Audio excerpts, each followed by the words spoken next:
Qual o futuro do PHP? PHP vai morrer? Será que vale a pena investir tempo nessa linguagem? Eu sou iniciante. Será que vale aprender ou até comprar um curso de PHP?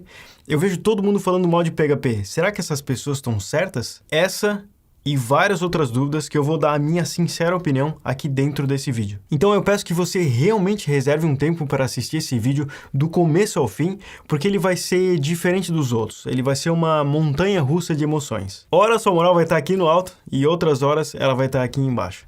E o meu pedido para que você veja tudo é porque essa é a única forma de entender o desfecho final. Que de fato é onde a sua expectativa sobre o PHP deveria estar. E é onde eu vou responder se PHP vai morrer ou não, na minha opinião. Então, para isso, eu vou abordar os seguintes tópicos. Feijão no dente. A minha história com o PHP. A maldição. 80% da web e a sua hipocrisia sobre o legado. Gráficos perigosos e tendências. Quantidade de empregos. Sou iniciante. Vale a pena aprender PHP? Vejo pessoas falando mal da linguagem toda hora. Elas estão certas? E por último, a minha opinião final. PHP vai morrer? Tem muito conteúdo dentro desses tópicos e a montanha-russa de emoções que isso vai causar não é porque eu gosto de ver você sofrendo. É porque essa é a única forma de fazer um conteúdo de uma forma sensata. Então, eu não vou tomar uma postura extremamente otimista e de uma forma negligente achar que vai dar tudo certo, que tudo é uma maravilha com PHP, deixa como tá que vai funcionar. Mas também, muito menos, uma postura extremamente negativa, raivosa, com as emoções fora do controle, que muitas vezes vem de um espírito jovem, e por espírito jovem não entenda a idade biológica da pessoa, mas sim por quantos ângulos esse espírito já conseguiu vivenciar uma mesma situação. Então, para produzir um conteúdo justo, responsável e que prepare o ambiente para uma conversa saudável, não tem outra forma a não ser começar pelo tópico 1. Feijão no dente. Você já deve ter se visto numa situação onde uma pessoa que você conhece, mas não tem muita intimidade, tá, sei lá, num almoço de negócios, por exemplo, e sem perceber, ela tá com um feijão no meio do dente. Você quer avisar ela, inclusive você não consegue parar de olhar para aquilo. E avisar ela para tirar o feijão e ajudar, porque meio que ela tá pagando um mico falando com aquele treco ali. Mas mesmo assim, mesmo sabendo que avisar e ajudar e ela ficaria extremamente agradecida com você, você decide não avisar. E sabe por que você faz isso?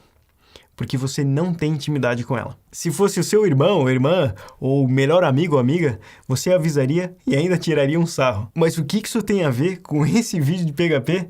Bastante coisa. Talvez o principal é que hoje eu não tenho intimidade com a comunidade de PHP. Apesar que eu nasci na web usando PHP, e a gente já vai ver isso na minha história, mas claramente eu sinto que eu não tenho intimidade com a comunidade de hoje. Então, caso eu fale alguma coisa nesse vídeo que seja análogo a pedir para você tirar um feijão no meio do seu dente, eu sei que escutar isso vai ser desconfortável para você, mas tenta lembrar que é uma tentativa genuína de ajudar. E da mesma forma, se eu tiver com um feijão no meio do dente durante esse vídeo, por favor, eu peço que você me avise. Eu quero fazer o dump do meu cérebro a partir de agora para vocês jogarem tudo, de coração. Eu não tenho medo, eu confio em vocês. Eu confio que qualquer retorno vai ser para o meu bem. Então, ao longo dos tópicos, vocês vão perceber o formato que eu penso, como que eu vejo o mundo num geral.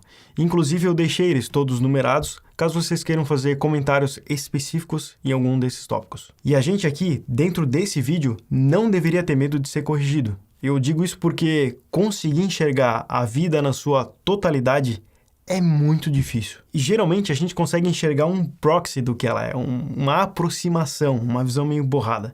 Então, cada vez que a gente se corrigir aqui dentro desse vídeo, mais fiel, com mais resolução, menos borrado, esse proxy vai ficando. Fechado? Então, com isso combinado, vamos para o tópico número 2. A minha história com PHP. A minha história, num geral, com programação foi bastante conturbada, mas para acelerar, eu vou contar ela de uma forma bem superficial e linear. Eu iniciei programando em Turbo Pascal porque era o que meu primo podia me ensinar na época. Depois eu fui para Delphi, porque eu queria fazer aplicativos desktop. E aí, quando a internet começou a ficar mais acessível, eu aprendi HTML, CSS e JavaScript. E eu preciso antecipar para vocês, tá? Eu odiei JavaScript. Era a coisa mais estranha do mundo, de verdade. Isso não é uma opinião, tá? Era um fato. Logo em seguida, eu esbarrei com ASP clássico e eu senti a diferença de instabilidade de um ambiente front-end, né? Que um mesmo código, ele vai ser rodado em vários clientes diferentes que você não conhece, e a estabilidade de um ambiente back-end, que qualquer request vai ser entregue sempre por um mesmo servidor. Para vocês terem noção, nessa época não tinha nem jQuery. A web era um faroeste. E aí, quando tudo parecia perdido, chegou a Microsoft e anunciou uma nova plataforma chamada .NET Framework. E uma das coisas disponíveis nesse framework era o ASP.NET, que prometia resolver toda essa loucura da web, fazendo a gestão de tudo no back-end, inclusive da interface, tudo pela plataforma. Fora que você conseguia reaproveitar muita coisa entre os ambientes web e desktop. Parecia uma tecnologia alienígena de tão avançada que era para a época. Aí eu pensei naquele momento, é isso, pronto. Conseguiram. Você consegue resolver tudo dentro do mesmo lugar e fim de papo. Só que, quanto mais eu mexia no framework, mais inchado, mais saturado me sentia. Por exemplo, você precisava usar uma IDE colossalmente pesada para os computadores daquela época. As documentações, elas eram gigantescas e tinha que rodar tudo no IIS. E se você quisesse fazer algo realmente profissional, precisava de uma licença do Windows Server. O HTML e JavaScript final gerado pelo ASP.NET era uma loucura e você ficava super preso na plataforma. Então eu saí de um hype gigantesco para logo em seguida me ver numa situação de me sentir lutando com o framework, sabe? Foi tão pesado para mim que eu desisti. Eu desisti de programar naquela época. Tudo para mim era complexo. Não entrava na minha cabeça e eu tinha certeza que eu não tinha capacidade para aprender tudo aquilo. Daí eu não lembro quanto tempo passou, mas deve ter passado mais que um ano com certeza. Um amigo meu me deu um livrinho de bolso. Uma coisinha bem pequenininha, sobre uma linguagem chamada PHP. Aí eu pensei, que estranho, uma linguagem de programação caber num livrinho tão pequenininho. Eu achei super besta na época. Aí eu guardei esse livrinho num armarinho que ficava embaixo, na esquerda do meu computador. Eu me lembro exatamente da cena, porque eu não queria mais saber de programação. Mas aquilo, por algum motivo, ficava me chamando toda hora. Eu olhava pro armarinho e o livrinho de bolso lá de dentro falava, pô, eu consigo caber dentro de um livrinho, é fácil, me dá uma chance. Aí, turma, eu abri esse armarinho, peguei esse negócio e eu tranquilamente posso falar para vocês que se hoje eu sou um programador, se esse canal de programação existe, foi por causa de um livrinho de bolso de PHP. Eu juro para vocês que eu gostaria de contar altas histórias heróicas de como que eu nasci no mundo de desenvolvimento web, mas não. Foi um livrinho de bolso de PHP mesmo. E para entender o que aconteceu quando eu abri esse livrinho, a gente precisa primeiro passar pelo tópico 3, a maldição. Antes de eu me jogar no mundo da programação, eu mexia com animação 3D através de um programa chamado 3ds Max. Eu fiz várias coisas que hoje eu entendo como elas são importantes para o que eu estou vivendo agora em 2020. Enfim, esse 3ds Max tinha um concorrente chamado Maya, e da exata mesma forma que as linguagens de programação, essas duas comunidades elas não se entendiam e se criticavam usando as mesmas características que a gente encontra na programação. Por exemplo, criticando performance, qualidade, certas garantias porque tal empresa usa, e tudo você pode imaginar. Básico do ser humano, mas tinha uma coisa super interessante entre o 3ds Max e o Maya. A fama que cada um tinha. O Maya tinha a fama de ser o de melhor qualidade, o de produzir os 3Ds mais perfeitos, vamos colocar assim. E o 3ds Max, a maioria dos 3D eram um lixo, e eram de verdade, tá? Mas presta atenção nessa palavra, que ela é importante. A maioria. Isso me deixava encucado, né? Inseguro, principalmente, porque eu usava o 3ds Max. E de fato, no Maya, tudo que saía de lá era de qualidade. Então, eu fui lá e instalei o Maya para começar também a fazer uns 3D insano, e turma, eu tomei um choque, eu não consegui usar, era muito mais difícil de usar.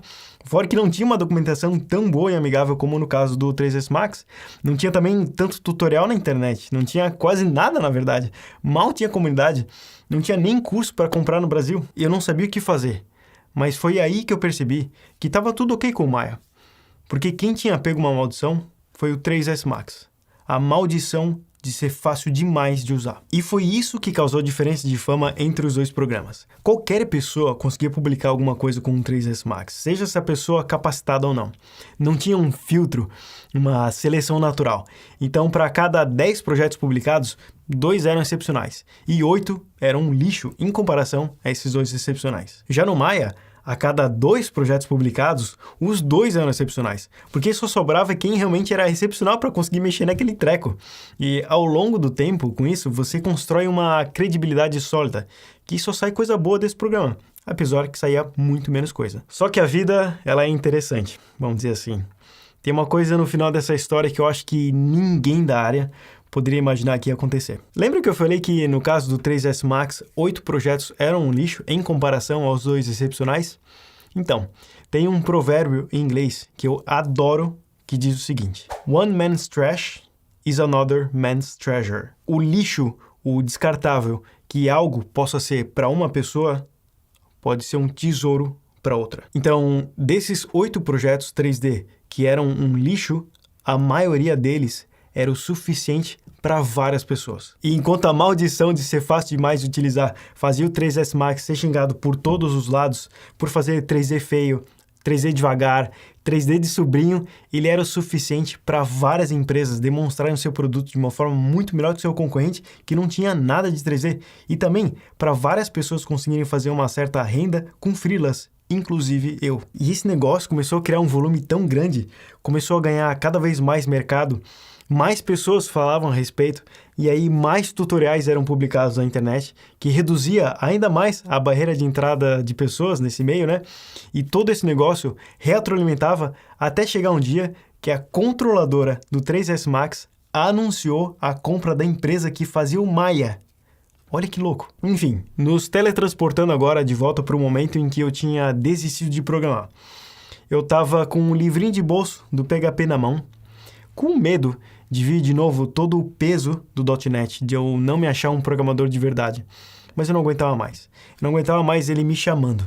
Então eu abri e, turma, que experiência sensacional. Não cabia na minha cabeça que com tão pouco código, tão próximo do HTML, de uma forma tão fácil, eu poderia programar o que eu quisesse na web. Inclusive, o meu primeiro código em PHP foi programado através do bloco de notas e eu não conseguia entender como é que ele me deixava programar, porque naquela época eu achava que o bloco de notas era feito só para você anotar algumas besteiras em texto e pronto. E foi aí que eu notei que eu tinha esbarrado com uma tecnologia que ia construir a internet dali para frente. Que se eu, munido de um livrinho de bolso e um bloco de notas, conseguia fazer um site de verdade, barato e que serviria para várias empresas e pessoas, coisas muito mais profissionais e maiores também iam ser feitas. E não é que eu estava certo? E é por isso que a gente vai agora para o tópico número 4, 80% da web e a sua hipocrisia sobre o legado. Para facilitar a produção desse vídeo inteiro, que é gigantesco, eu separei ele em 3 partes, e essas 3 partes elas já estão prontas e disponíveis aqui no YouTube. Então, para continuar para a parte 2, é só clicar aqui. Te vejo no próximo vídeo, fechado? Valeu!